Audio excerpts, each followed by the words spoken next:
A man you met on Facebook ends up taking your life because he believes he is entitled to your money is a terrifying reality we are about to discuss in this episode of True Crime. This is a disclaimer. The names used in this video are not the real names of the victim, and all the information used as at the time of recording this video is solely from the information gathered across the internet. This upsetting story revolves around a young woman named Jennifer Hafiz, who reportedly met a 35-year-old man named Daniel on Facebook. They got along well, vibed, and it was said that they became attracted to each other. Both lived in Oyo State and eventually met in person multiple times, almost 5 times. This is where the foundation for what was to come was likely set. In the early days of social media, people often fell victim to crimes after meeting someone online. All it took was a few chats to get familiar, and once invited over, they could be robbed, killed, or sexually assaulted. But times have changed. As people have become smarter about online safety, so too have the perpetrators. They no longer strike on the first meeting. Instead, they gain the victim's trust by seeing them multiple times.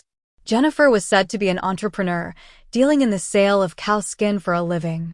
Daniel, on the other hand, was described as an aluminum fabricator, some sort of blacksmith who worked in construction. Jennifer was an independent woman, likely living alone and single at the time of these events, especially since she traveled a lot. Some sources even suggest that Daniel had just returned from Libya, made some money, and started his business. It's unclear whether Daniel was married. Some sources claim he was, with a wife and child, but this information only surfaced after the tragic events unfolded.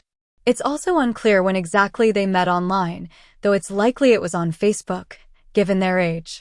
They probably started by liking each other's posts, commenting, and eventually sliding into each other's DMs. They reportedly met in Ibadan multiple times, perhaps at her place or his. Given that they met so often, there's a possibility they might have been romantically involved, though it's not explicitly stated. These are adults who know what they want.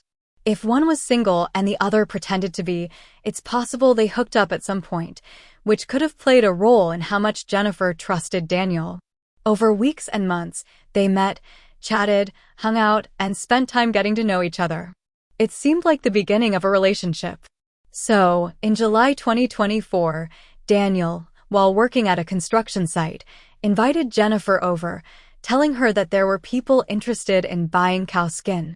He claimed that there were potential customers at his worksite who could help her business, which seemed like a good opportunity for Jennifer. Trusting him, she went over, possibly bringing some samples with her, either for retail or as a demonstration of her product. However, when Jennifer arrived at the construction site, she found no one there. Confused, she confronted Daniel, asking where the supposed buyers were. Daniel then confessed that he had lied about the whole thing. He admitted that he just wanted to see her because he needed 2 million naira. Now, to provide some context, Daniel had already been asking Jennifer for money before this incident. He would request small amounts, 4,000 naira, 2,000 naira, those typical, urgent, money requests that can seem insignificant at first. He might have even given her money occasionally to build her trust, as part of a strategy to manipulate her later on. It's possible that before inviting her to the construction site under false pretenses, Daniel had already asked Jennifer for 2 million naira. There's a chance that Jennifer, seeing him as a potential partner, might have considered helping him, perhaps even promising to try and raise the money. This scenario is all too common.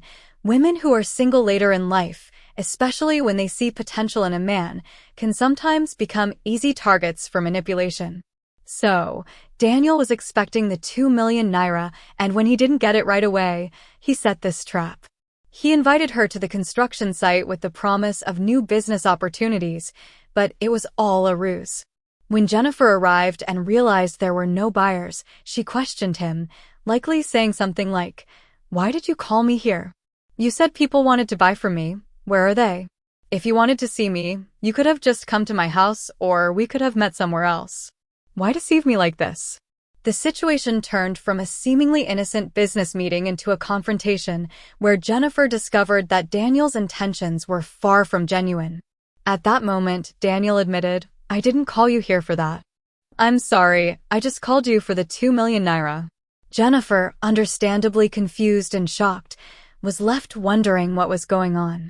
Even if she had promised him the money, she couldn't understand why he had to lure her to an isolated, unfinished building just to ask for it. She likely thought, why does this make any sense? I'm not owing you money I didn't steal or borrow from you. You asked for it, and I said I would see what I could do. Realizing that Daniel had brought her there under false pretenses, Jennifer felt insulted, betrayed, and probably very angry. She might have scolded him for wasting her time, for deceiving her, and for dragging her into such a situation.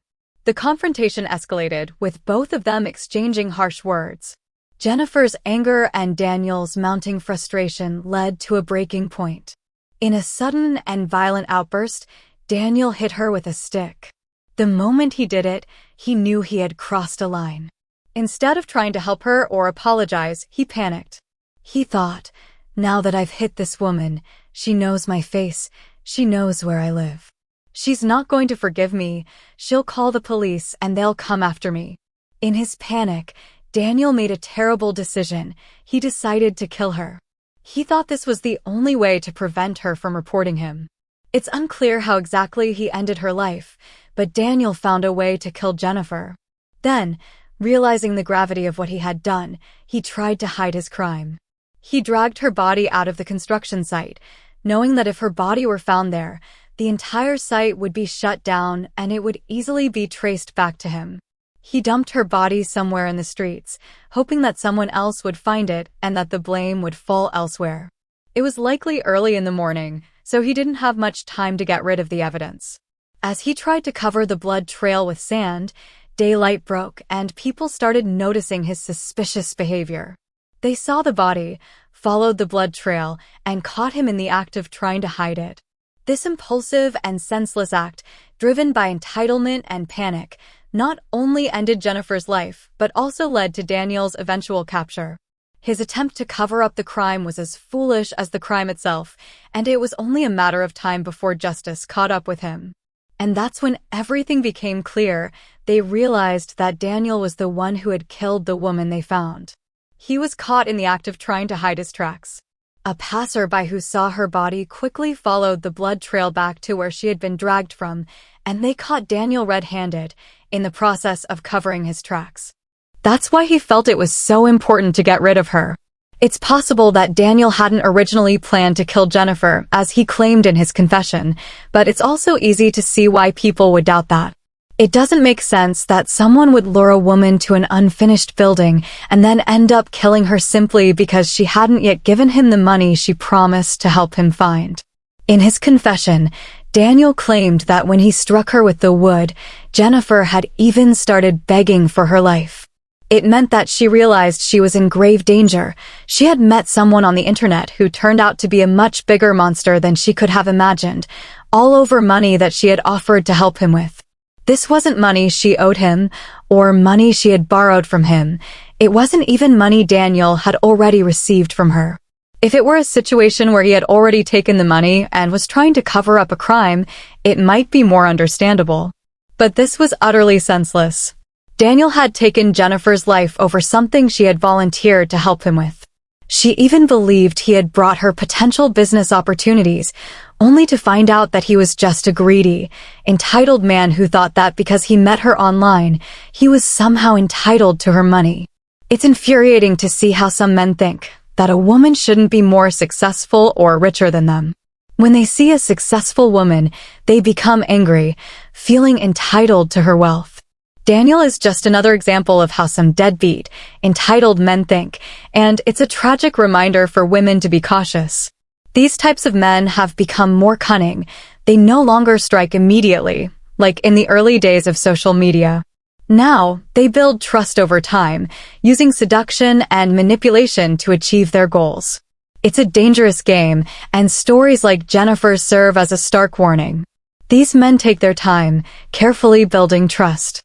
Part of their strategy involves giving you money, sending you money, taking you out, inviting you to fancy hotels to show off their supposed wealth.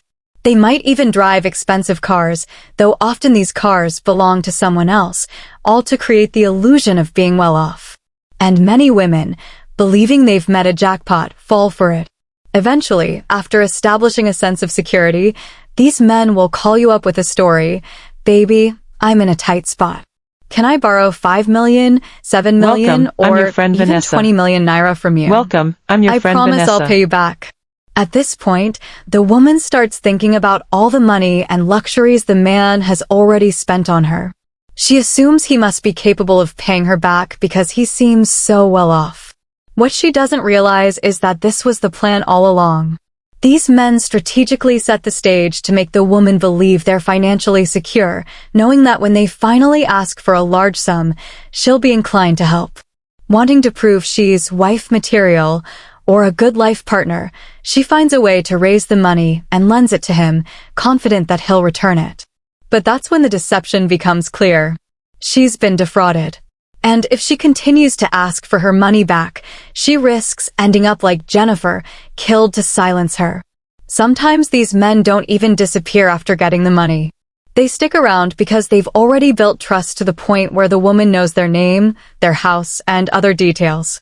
This gives the false impression that they're serious about the relationship, all the while knowing they can still walk away with her money, or worse, eliminate the problem if she becomes too persistent. It's tragic that this happened to Jennifer, and it's a stark reminder of the dangers of such manipulative tactics.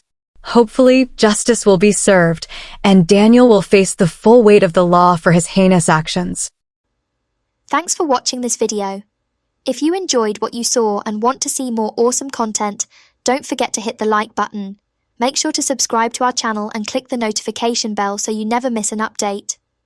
Your support means the world to us and helps us create even better content for you. Thanks for being part of our wonderful kids community.